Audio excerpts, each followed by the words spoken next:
Hello everybody, welcome back to Forza Horizon 5 with another Hot Wheels build in the form of the iconic Peter Brock Holden Commodore Group A touring car.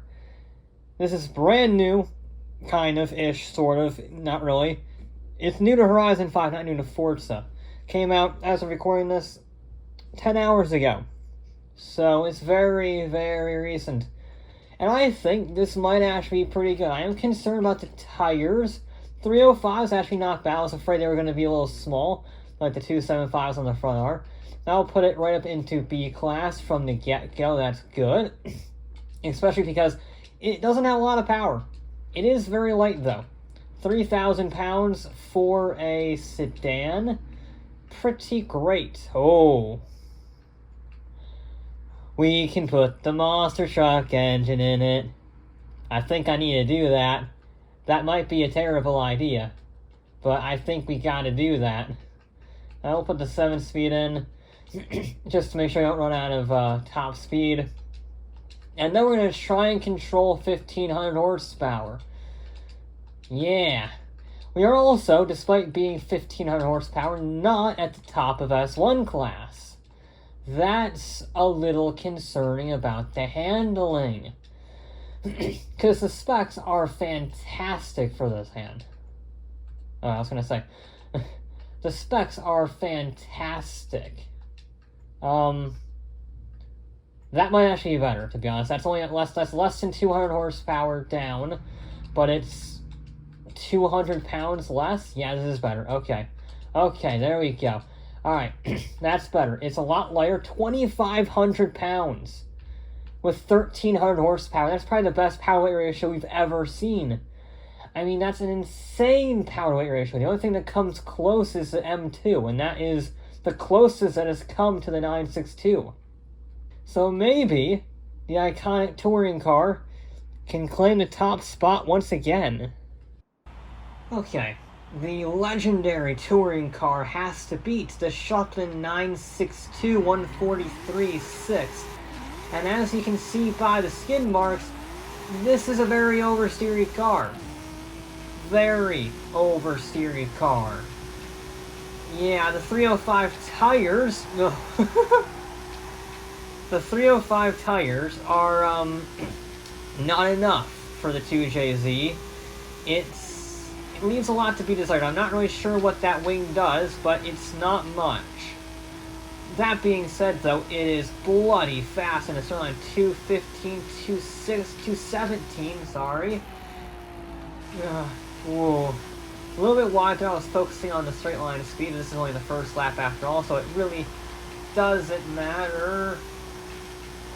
This thing is frightening. I went fourth there.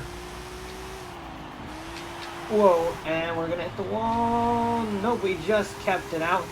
The wheel spin is insane on this sucker. I mean, I know it has 1,300 horsepower. We've seen other vehicles. The M2 was fantastically grippy despite having massive power figures.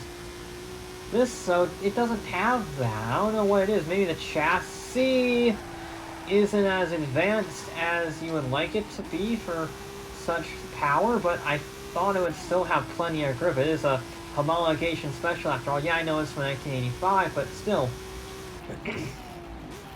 This thing it's gonna be tough. I like the turn-in, and I like the power.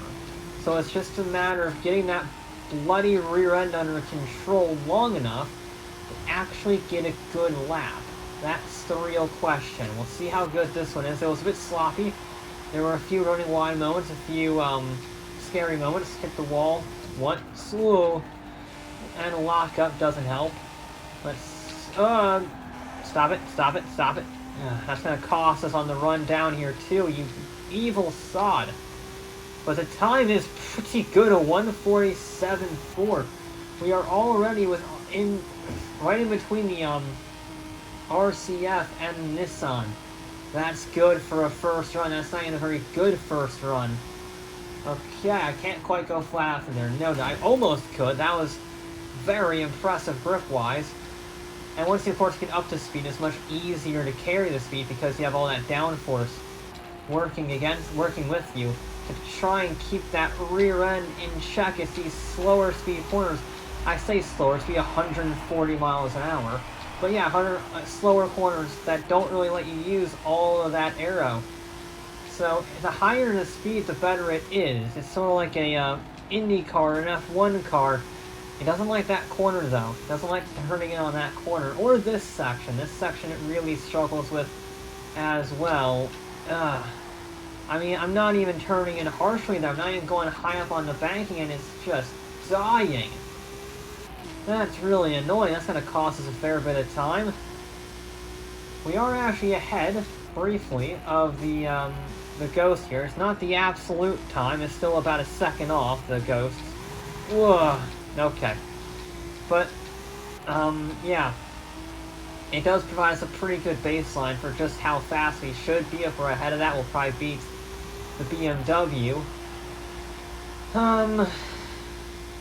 It's just grip. It's just rear-end grip specifically. The thing does not want to get traction at all.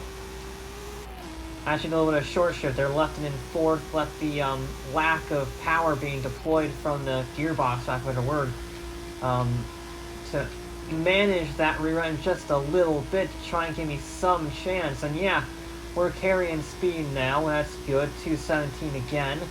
Just preemptively downshift it, get on the throttle early. There we go. You see, it loves that corner. It loves this section here. It hates everywhere else. And I don't understand that. Because there's no grip problems anywhere else on the track. Or everywhere else on the track except for that section. And it's very weird. Ugh. Now, of course, dirty laps will count. So if I tapped the wall there, for example, it would not be a discounted run, because Hot Wheels tracks are different than, well, obviously they're different than normal custom-built tracks. We're going to try and be smooth here. It's going to cost us some speed, but in the long run, yes, carry the average through there. That's about as fast as I dare go, to be honest. I really don't trust the car much more than that. Brakes are good though, 192 miles an hour in that corner. We got it stopped just in time to maximize the line. This thing, apart from the lack of a rear end in terms of tire sizes, this thing is bloody good. This thing is really bloody good. So if I can actually get a clean, decent run, it might just be enough to beat the BMW and maybe challenge the Struckman, because we just destroyed the BMW's time, even with a bit of a slide. We are faster than the BMW.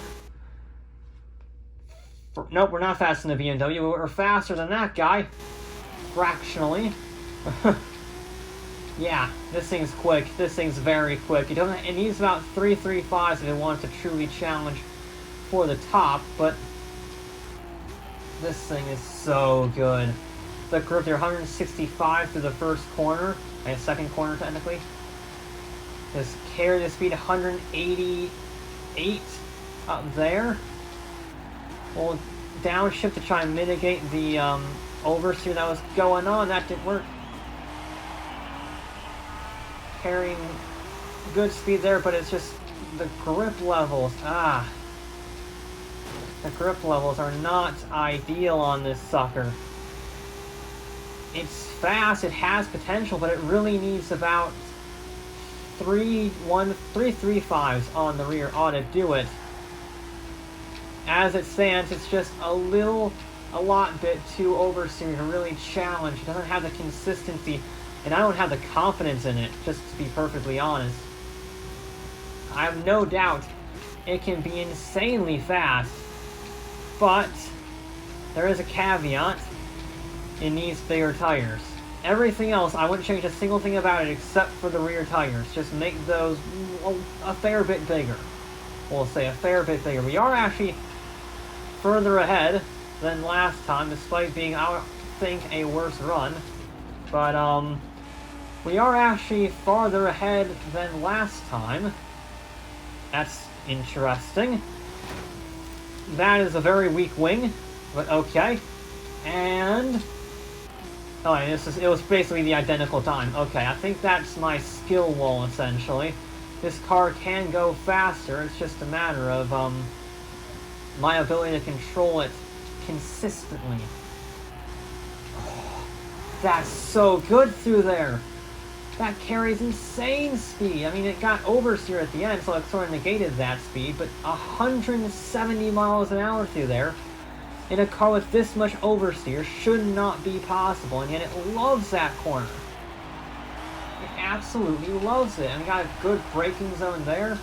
We got in the power relatively consistently, no oversteer.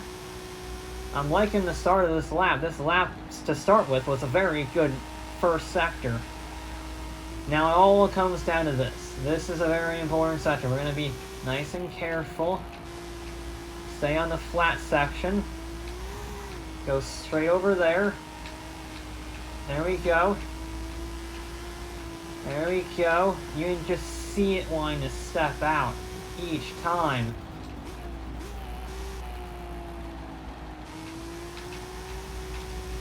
Okay. I'm not talking very much because this is the last lap and I'm putting my concentration face on. I haven't blinked once. But we are super far ahead of the Ghost. We are super far ahead. Holy cow. This has been a very good run.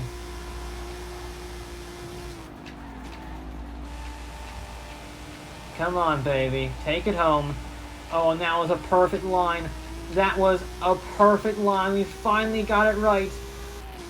Are we going to get a 44s? No, not quite. No, a 145-1. Ah. That was a fantastic final lap. That was probably one of the best laps I've done in a while. That was super difficult. Oh, but that was so much fun. This is probably my favorite car I've built in a while. It's just controllable enough that you can get serious lap speed out of it. But it's still a challenge to drive. I wouldn't recommend racing it other than hot laps, but yeah. That's a phenomenal time for the lack of grip and the difficulty that it had. The BMW in a 144, not a 145. Okay, this is still in third, though. This is still in the third. It's on the podium. Alright, that's good. Maybe I should actually look at my thing before I exclaim how great it is. And the fact that it was just a tiny bit off the shoving. It's a bit more than a tiny bit. However, it put up a good fight. It really does need a lot more rear-end grip if it wants to actually have a chance of not sucking. But for how little grip it had, I think it did alright. I really do. It's not the same. It's a completely different driving experience than everything else we've done so far. Everything else has been relatively grippy except for the Diora and to a lesser extent the M2, but even the M2 was pretty darn composed. This was just murderous. Every time you went to a corner, you never really knew if it was going to try to throw you into a wall. Yeah, considering how difficult it was to drive, the fact it got a 145-1, and it's 0.6 of a second off the M2, that's not bad. It is still 1.5 seconds off the 962, but, you know, considering the grip levels, if it had 335s on the back, it would probably beat the M2.